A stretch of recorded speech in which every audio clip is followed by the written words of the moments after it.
on the Quick Speed Shop. Check it out. It's part 2 of the trailer rebuild saga. Yeah, I know you guys all hate it. Nobody watched the last one. But guess what? I got to get it done, so I'm out here working on it. And we got new frame rails now. We got color match cop car wheels. We got bumps in the tires. My brand new $200 trailer tires. Let's not go there. Sore subject. The floor's all fixed. The doors work. Let's do part 2 of the trailer rebuild that nobody wants to see. But guess what? You're going to see it because I got to do it. Hey guys, it's Josh here at the Quick Speed Shop. I can't believe it. I just got back from the Top Secret Drags in Romulus, New York. There's my dragster. It did awesome. We raced it all weekend till it ran out of gas. And it was pretty fast and awesome. So if you haven't seen those videos, go check them out. But today we're not going to do anything fun like racing. We're going to have to work back on my rusty trailer. Part 2 here, rusty trailer repair. Last time I fixed all the original frame rails that were all rotted out. New metal there, new metal back here, new metal across here, all the way around. And today, we're going to start to make a new frame that's going to sit under the original frame and provide new support for the axle and tie into the hitch and everything. So we're going to, first thing, we're going to jack this thing up in the air. We're going to unbolt the axle, pull the axle out from under it. And then I got some 2x2 eighth wall box tubing. We're going to make new frame rails underneath the original frame rails, and then we're going to run some new tongue pieces out and tie it together and make a new frame just so it's on all new steel. And then I also got some triangles we're going to add up here to support the racking on the rear doors. It'll pretty much take care of the fabrication steel wise. I might add a couple trinkets here and there, a spare tire mount or something. But I've got to take this thing to Hershey, Pennsylvania to the AACA Fall meet, and it's a couple weeks away, and I've got to get the stupid trailer done. So let's start thrashing. Oh boy, do we got a mess under the trailer here. Look how scaly everything is. Over here you can see my new rails pieces welded in. That's a nasty weld there because it was punky. But I'm glad I didn't just try to piece the frame together and call it good. Because look over here. Look there, on top of that, a hole right where the bracket is to hold the axle. So frame is compromised in a bad spot right there. That's why we're double stacking the frame, because of stuff like that. The front looks okay now all the way around. I'm going to knock all the scale off down here. I'm going to put a couple of new cross braces under these cross braces to help hold it together, but the front I think is good, and then we'll double up the hitch pieces so the front will be fine. I'll knock all the scale off and I'll fluid film the crap out of the bottom of this. I might spray some rust converter on it too, but I'll fluid film the crap out of it, so at least it'll slow it down. So my next goal here is to get the axle off. It bolts to a piece of angle iron here, if you see this, that's welded to the bottom of the frame. I need to mark the center line of the axle. I'm just going to mark a couple of pieces just on the plywood, just to make sure we don't screw it up somehow. I'm going to mark where the edge of these brackets go on the existing frame rails, just so I have a reference. Then I take these 2 bolts out here, drop the axle down, pull the axle out. Then it's going to be a bunch of cutting to get the bracket off the original frame rails, and then I can cut some new frame rails, prime them, lay them up under there. I guess nobody said this job would be easy, but it's very involved. All right, here we are back at it. Next day. Oh, God. Right on the ground. So I see I marked on the fender here where everything is. And now we're going to put my DeWalt impact to the test. What mode are we set to? Let's set her to 3. And we're going to try to get these bolts loose, which are extremely rusty. Stand back. Things are about to happen. Oh boy.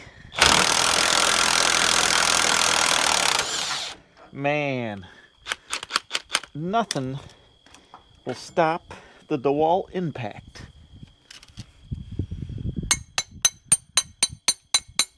Get out of there. There's a nut. There's one nut. Oh, how the heck do you get on this other one? Uh-oh. Do you got to take it out this way? This might be where we have problems. That should still rip it out, but let's go. Get on there. What nuts? These nuts? Oh, yeah. Kick it.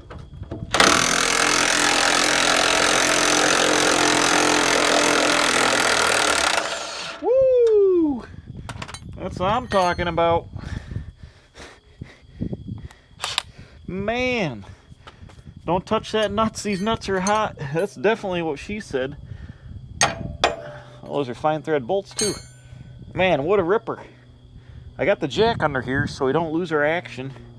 But, damn, that sucker was on there. Let me go rip the other side apart, then we'll drop the torsion axle down and take a look at that. You guys watch from over here. Why do I gotta lay on the ground all day?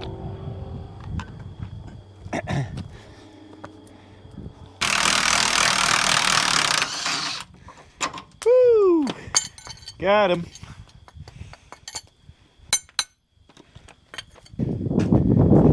I'll tell you guys what, these battery powered impacts, they are no joke. Took that apart like gangbusters. Damn. All right, now I should be able to let this guy right down with the jack. Let's see what happens. Uh-oh. She's stuck.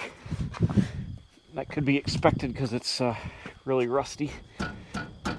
Oh, here it comes. Ow, that's my hand.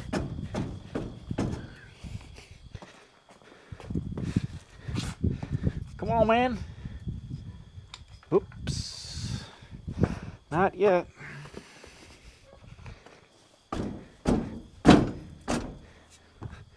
How about now?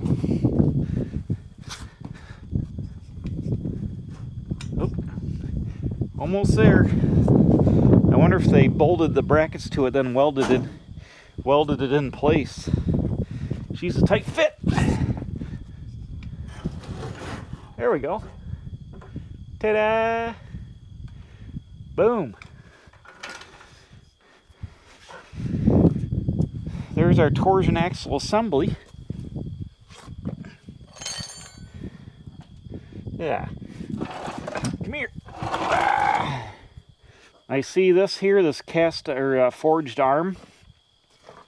It's welded onto a steel square axle that goes inside this other axle tube, and there's 4 pieces of round rubber, and they like go around the steel like a diamond, and they squish the rubber up and down. That's what your torsion is. It uses rubber in, like, if you can picture like a box in a box, and it twists on the rubber. That's where your action is. You can get these angled all kinds of different angles, up, down, whatever, but this looks like it's, I don't know, 10 degrees up, something like that. Here's your flange. We can bolt on brakes, which I think we're going to do. Got to change out the hubs to drum with the studs on it. What I'm left with is this piece of angle iron, which is, there's a spider or something. What is that? It is a spider. Hello. Yeah, there he goes. So we're left with this piece of angle iron, which they cut around the axle. I got to get in here with a grinder, and there's a couple of welds. I just got it welded front and rear a little bit. I'll cut that sucker off both sides. You can see I also marked the front edge and the rear edge of the angle iron, so I know where it's going to go. I'll cut those free, and then I'm going to get out the 2x2 tubing that we're going to make the secondary frame out of, and we can start cutting that out. Oh, there's a snail. Where'd he come from? It's just a little guy. Look at him. There he is. He just dropped came out of nowhere. I'll set him aside. Sorry, bro. Well, this escalated even more. You can see I've got the whole side of the frame rail cut off because when I cut the siding, I decided to cut the siding and trim it like so I could see what was under there. And the fabric that covers this, I had a whole bunch of punkiness in the outside of the rail. So I ended up cutting the outside of the tubing out, the bottom and the front. I think it was because moisture is trapped in between the siding and the aluminum and stuff. So I've got a piece of 3-inch flat stock I'm going to tack and probably stitch weld along the outside of this just to give some strength. The inside seems to be pretty good. Not super pitted on the inside, and it's just scaly on the outside, but it's probably thin but not through because all the moisture was trapped in here. So I'm going to weld in a new piece here real fast, get that primed up.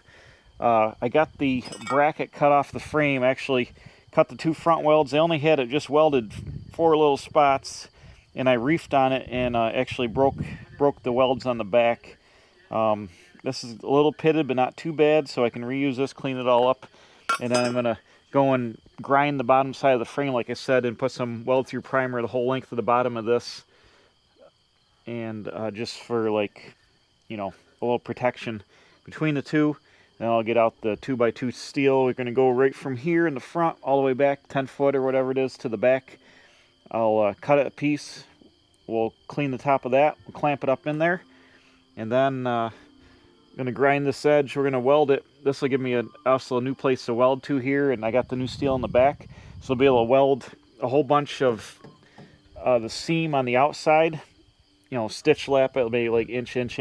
On the inside, I got some plates because the inside of the frame is punky, or, well, thinner. I've got some, well, here you want it flush because the siding goes on it. On the inside, I've got some fish plates. I'm going to fish plate it a whole bunch of times on the inside, and then we're going to finally put some new cross members in the bottom underneath the original cross members, double them up. I've got some C-channel, so the new frame will, basically we're going to replicate the whole new frame underneath the original frame.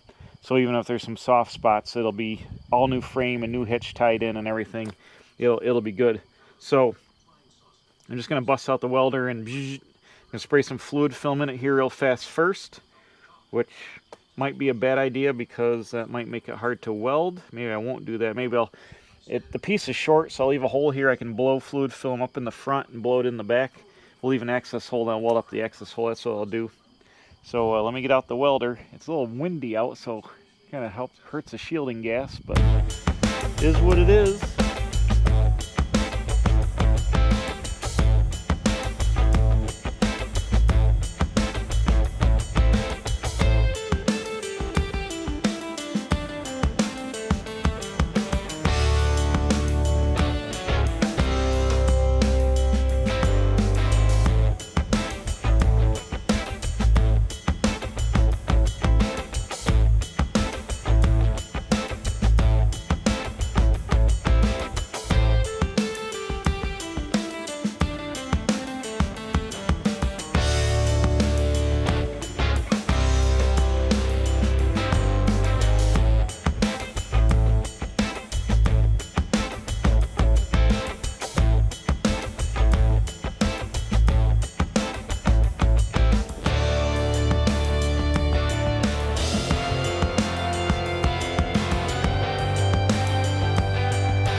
It's not pretty, but it's better than it was.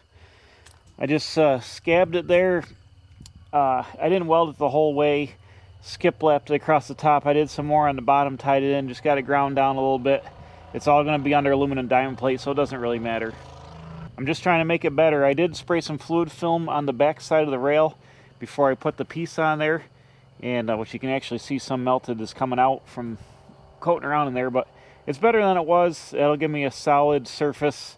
You know, it's tying good metal to good metal, and then when we put the new frame on, like I said, it'll be something to weld on. So it's better than it was, and it got rid of all those holes and thin spots in the outside. So I'm going to spray a little more fluid film now that I've welded it on the inside, both sides, and I'm going to weld this hole up. And actually, I sprayed in the back too. I've got a hole back here. I've got to weld that up as well. But I'm losing the daylight, just like, you know, it is. Sun's going down. I'm probably going to be out here under the lights grinding the underside and prepping and getting ready. It's going to be hard to film that, so maybe we'll have to come back to tomorrow when it gets light out again. I got to work on this on, hopefully this weekend I should be able to finish it up. All right, it's a couple days later here. I was run out of so much daylight to work on this trailer, I had to take a day off from work. And I've been out here laboring all day on it. Check this out. New frame rail just clamped into place here. Piece of 2x2 11 gauge tubing. And it's going to make a new rail the whole way. As you can see right here, there's a little bit of gap here. I just got to support on the ends. What I do is I tack it in the back. Then I come and I square it up and I work my way forward. And I'll show you, I've already done the driver's side. I did it in the dark the other day, but it came out all right. So what I do is I just clamp her up on there, and then I stitch it along the way every, I don't know, a couple, 3-4 inches. And then I do the same thing on the inside, and that's going to be good. I'm just going to grind that down. I used the weld-through primer, and I sprayed the top of the tubing with the weld-through primer and the bottom of the original rusty frame. So it'll have a little bit of protection, but then I'm going to fluid film this thing when we get done.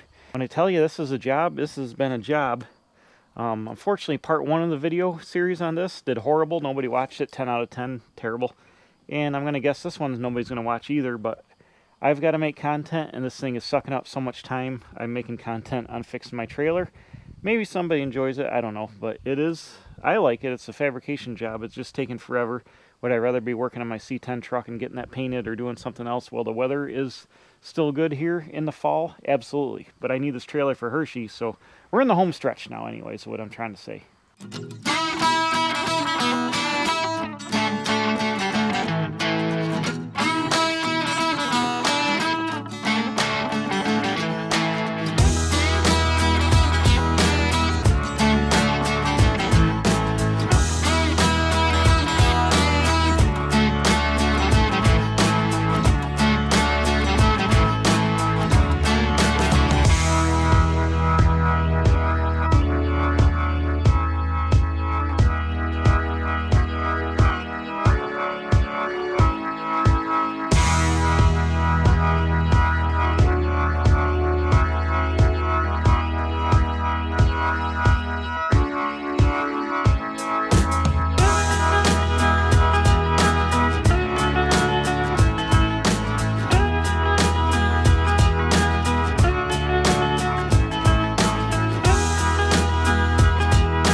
Weld the frame up. I got it pretty good. It's good enough for who it's for. It'll hold it together good. Now I've got the axle in here, and I've got the brackets tacked up. What I did is I used all my marks.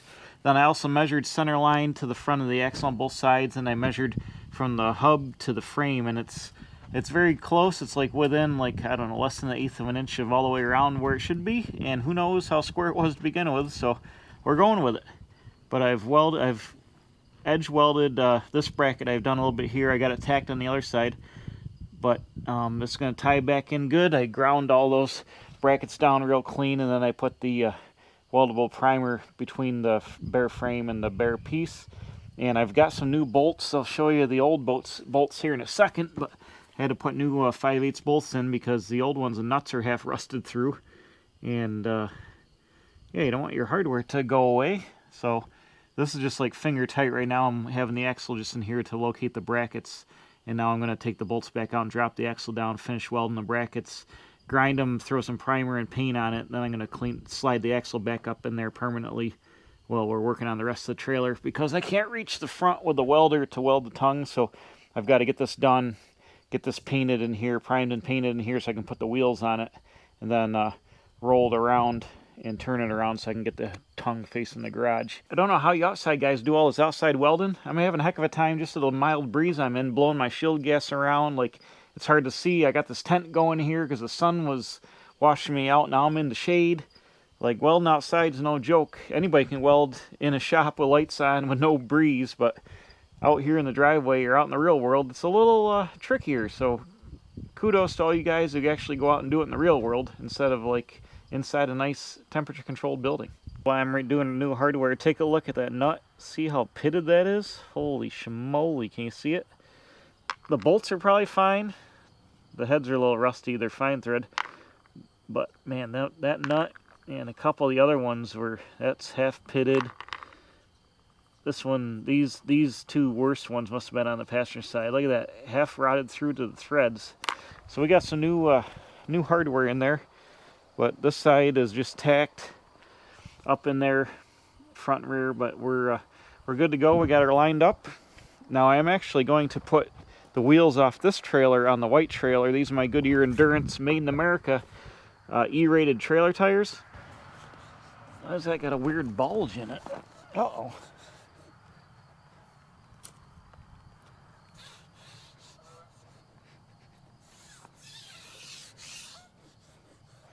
Huh. There's a weird bulge in that sidewall for some reason. I don't know what that's about. That's not good. I mean, these are E-rated tires. They got about 75 pounds in them. Right now it says inflate to 80. But, maybe it's just the way the tire is on the outside there. These are made in America. They're supposed to be the best ones around.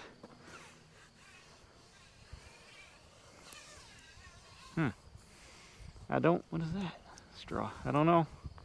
Well, anyways, these are E-rated, made in America, Goodyear Endurance trailer tires.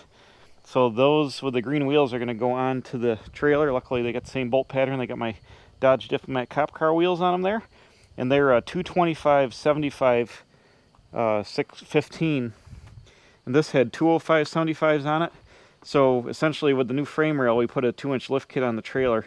But with the bigger tires, it's going to have clearance, no clearance problems at all. And actually, the trailer will sit a little farther up off the ground, a little bit farther away from the moisture and the, the grass and stuff like that. But it's going to sit. It's not going to sit on grass, but get a little more up in the air.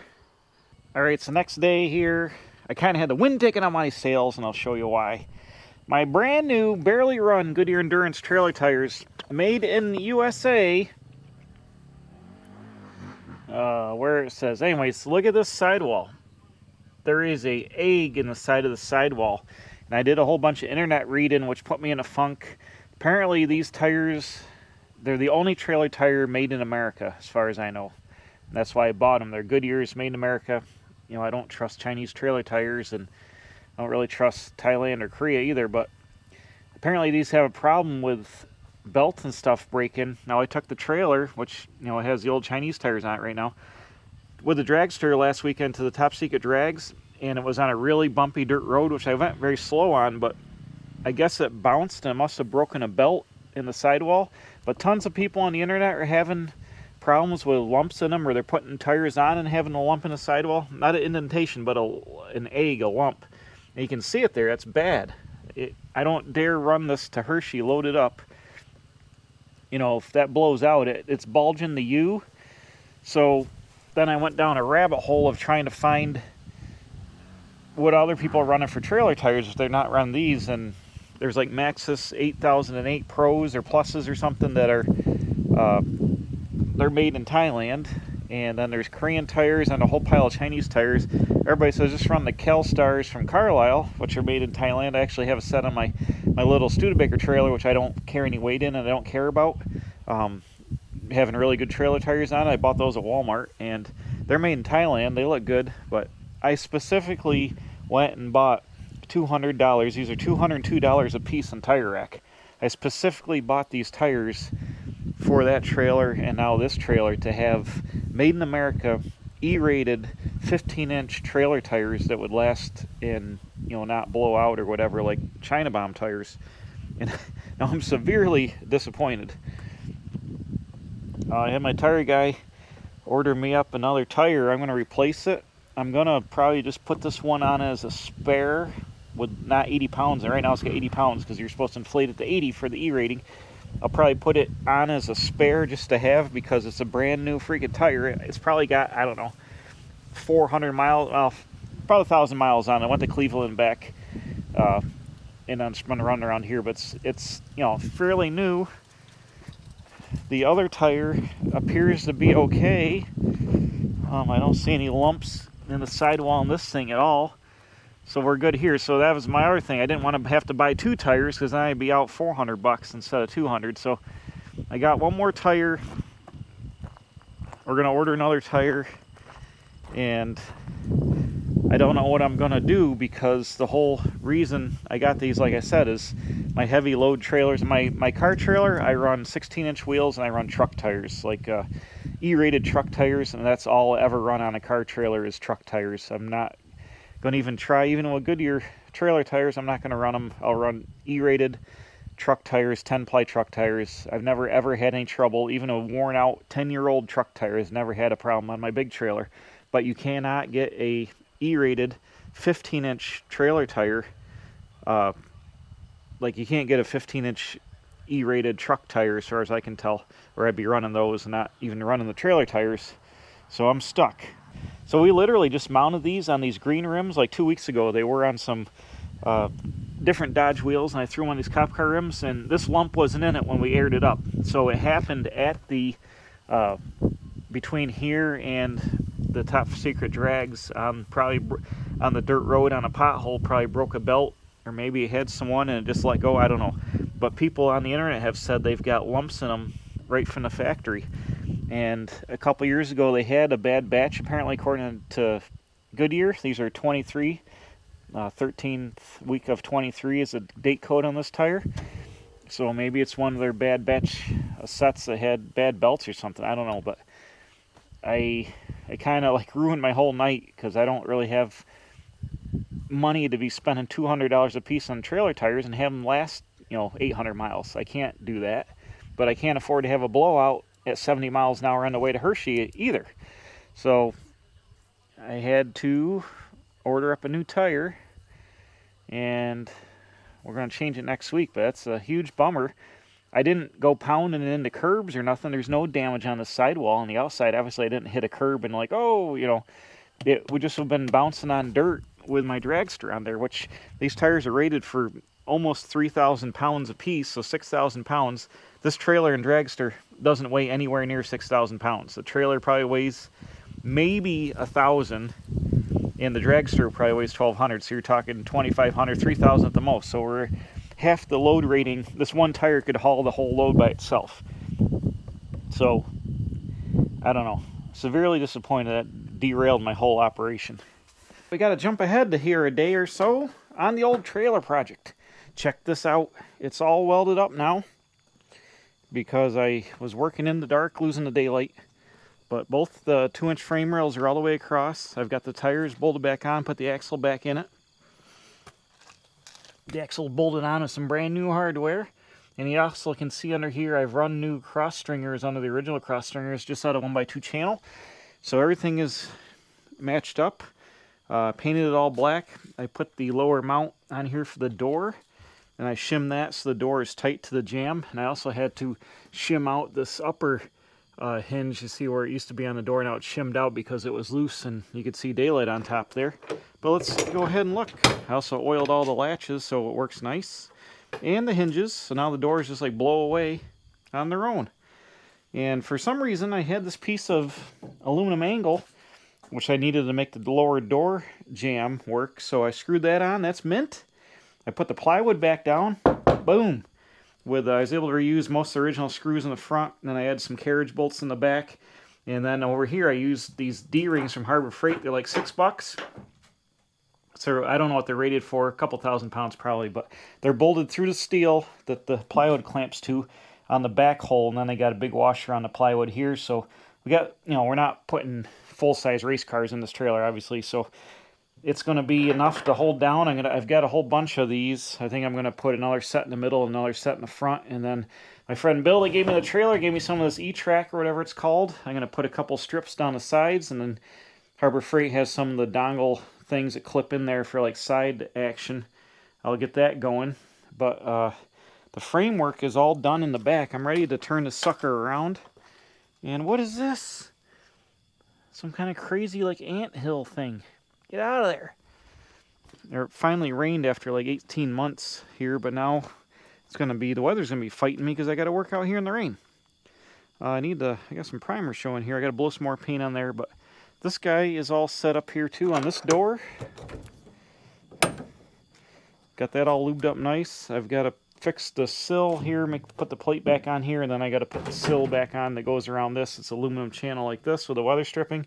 I ground the rust off and just threw some black paint on here real fast. So all that stuff's laying over there. And then I bought some Great Stuff foam to fill up the big holes from underneath.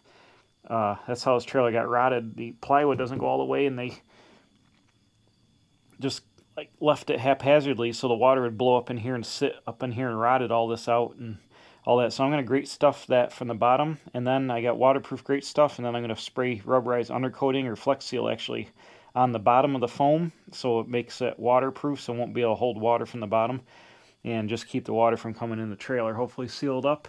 And like I said, it rained. I don't see any leaks in the ceiling at all. I don't see any leaks on the floor, so I think we're good with the trailer there. I just got to put the siding back on over here and pieces of siding. My friend Jordan is getting me some aluminum diamond plate to go across the bottom. I don't know how I cut this so high, but I got out of control, so I need a taller piece of diamond plate there. That's fine. But got the wheels bolted on. I'm looking at putting the brakes on. I got to dig those out. Not in this video. This is just fixing the frame. But it's finally looking like something. And I broke down. Yeah, I did it. I broke down the tire with the lump in it here, with the bulge in the sidewall. I got my buddy Johnny Mac from work is ordering me a new Endurance tire. So I'm going to use this one as a spare because it's brand new. And, you know, I'm not going to put 80 pounds in it because of this lump. Man, is it getting worse? Jeez, it almost seems like it's getting worse. That ain't good. I should let the air out of that. That looks bad. Now I'm questioning whether I want to use this as like a spare or not. Just like for emergencies, not to actually run it as a spare. I mean, you know what I mean. A spare to get you off the road and something. But, man, that really bums me out. The $200 Goodyear Endurance tires made in America have this problem.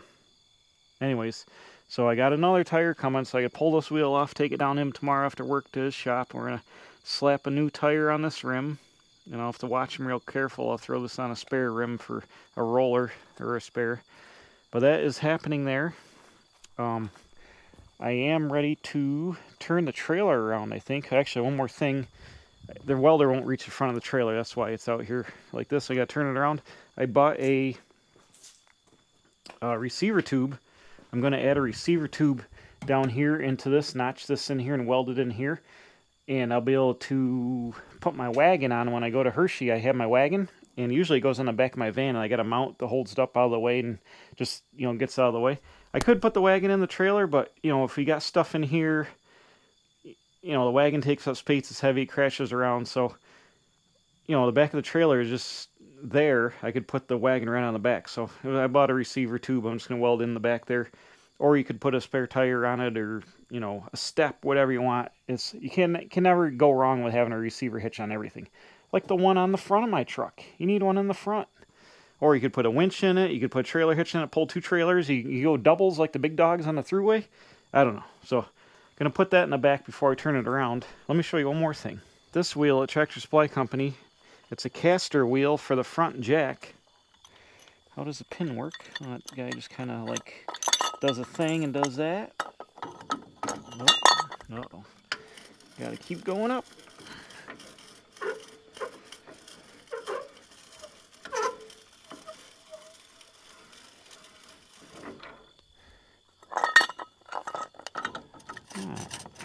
Of course, that's bent. Can I get it to go?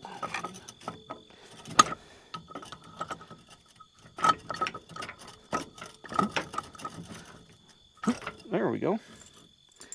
Just like that.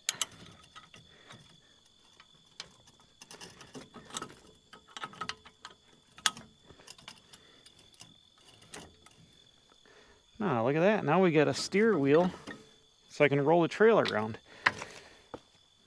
Will it take the weight of it? That's the next question.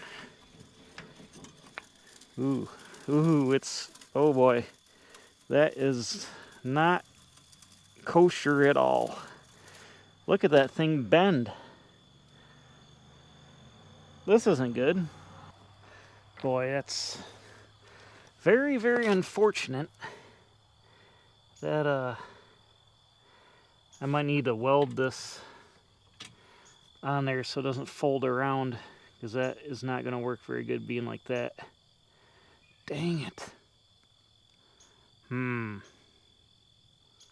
really wanted this to, it's like $47. It's like nuts. How easy is it to roll? Oh boy. Actually, I got the back of the trailer on jack stands. What am I doing?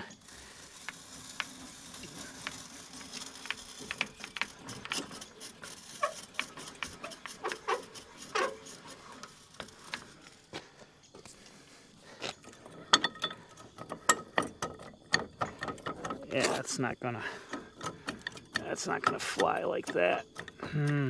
Oh, you know what? It's just it's rolling around on the pin. If it was the pin bottomed out in here. Yeah, I got a feeling that I'm going to have to weld this on here because that's no good being all floppy. But will it go up enough to... That's the next question.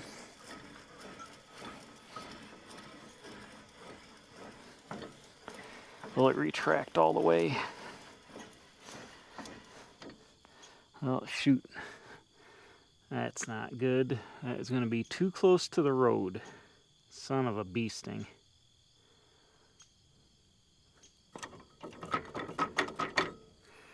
Well, nuts.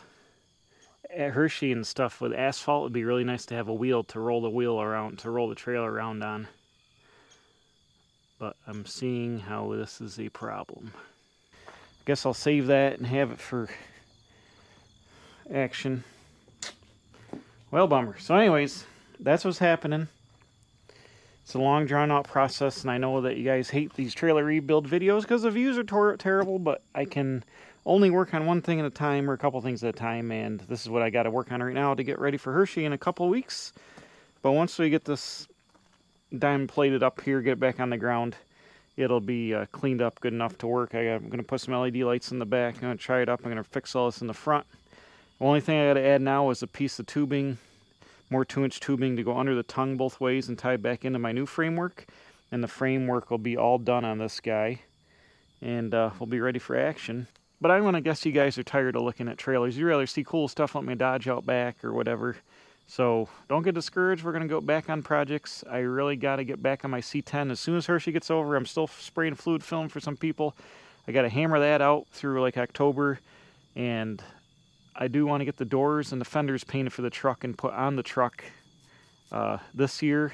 I don't know if I'm going to get it going. I doubt it's going to be on the road before winter time. Because once again, we should change the name of the channel to Bitten Off More Than You Can Chew, because this is a big project. But it's almost there. Ooh, it's nice and cool in here. It's almost there. Like I said, I can put the box on here. I got the gas tank. I'm going to put that in, get the seat going. The interior is pretty much done. I got all the wiring harness. Going to wire it up, get it going. I got all the suspension. I'll lower it once I put the engine in it for some weight, and I can set it down, use the weight of the truck to collapse the springs. Put the lowering kit on. It's going to go 5 in the back, 4 in the front. Boom. I have the wheels. I got put the cord. Then we can, once you put the drivetrain in it, core support can go on, inner fenders can go on. The doors will be painted. They'll be on the cab. Then I can hang the fenders. The hood, probably work on that over the winter. Get that going. Put the whole front of the truck together. And then, because it's a Chevy with the fuel tank in the cab, it can be self-contained and run and drive, by itself without even having the box on it. But we can build the exhaust system. A whole bunch of project work can go onto it. Here, it's just a whole lot. I've got to get that trailer done. All right, so that's it. Thanks for watching the trailer rebuild saga. It's pretty much done. It's going to look pretty much like that. And I'll probably mention it in another video when it is done. But I know you guys hate seeing it because nobody watched the other one. So I'm not going to bore you with unending trailer stuff. I'm just going to do it and get it done. So next time we'll do something. I got a fluid film video coming out, some tips and tricks. And then we got to work on the truck here. We're going to do... Oh, Hershey coming up. Yeah, Hershey. I'll be in the chocolate field, CO 36 to 39, so come over and hang out. Ted and I will be there Tuesday through Thursday and hanging out and trying to sell stuff. Hopefully I don't buy too much. I don't really need too much right now, especially of Hershey stuff, but we'll be there. That trailer will be there. Look for the box truck trailer with the green wheels. Look for my van, and we'll see you guys at Hershey, because that's coming up probably right after you watch this video in a week or two. But, and it's October 7th through the 11th. So I'll be there. But in the meantime, I got some other stuff going on, and spraying fluid film. The nights are darker, losing time. It's hard to work on stuff outside. Now it's raining. Ay. All right, I gotta go. See you later.